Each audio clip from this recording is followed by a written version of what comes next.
चला सेटअप तर झालेला आहे आपला. आता आपण गावखडीतून निघतो आहे आणि आता 3:44 झाले आहेत.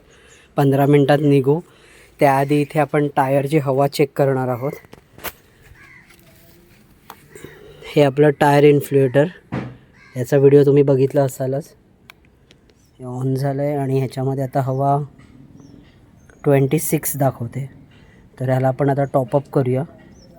प्रेशर आधी जरा कमी करून घेऊया. 32 आहे ना, 29 करूया.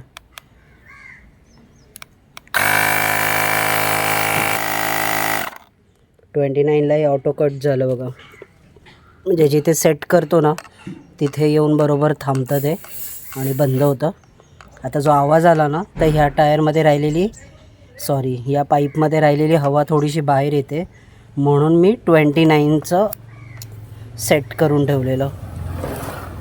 मागच्या टायरमध्ये फक्त 17 हवा दाखवते. 32.5 सेट.